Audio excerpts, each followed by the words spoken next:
Aristotle outlined two kinds of common friendships that are more accidental than intentional. The first is a friendship of utility.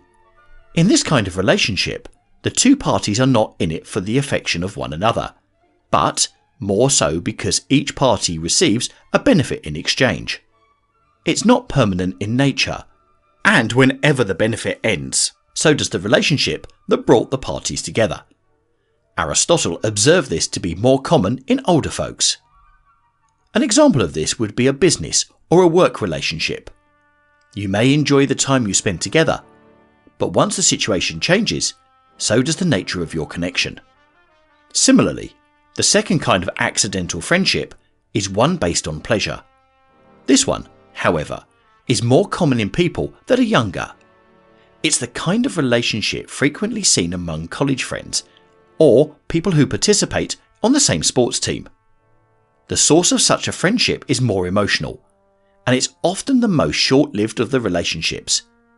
It's fine for as long as the two parties gain enjoyment through a mutual interest in something external, but it ends as soon as either tastes or preferences change.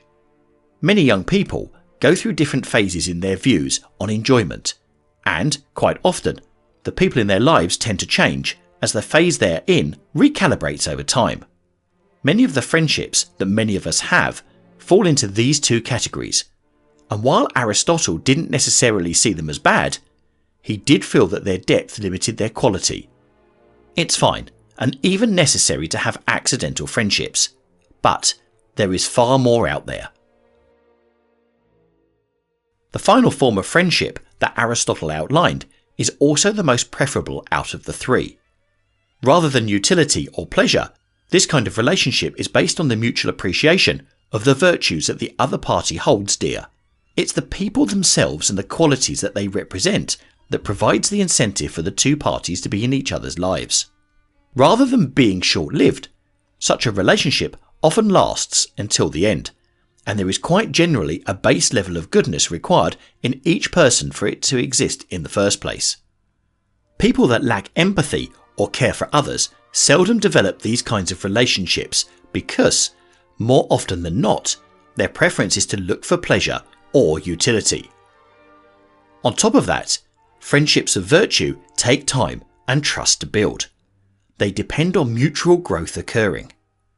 You're a lot more likely to connect at this level with someone when you've seen them at their worst and watched them grow from that, or if you've both endured mutual hardship together. Beyond the depth and intimacy, the beauty of such relationships is that they automatically include the rewards of the other two kinds of friendship. They're pleasurable and beneficial. When you respect a person and care for them, you gain joy from being with them.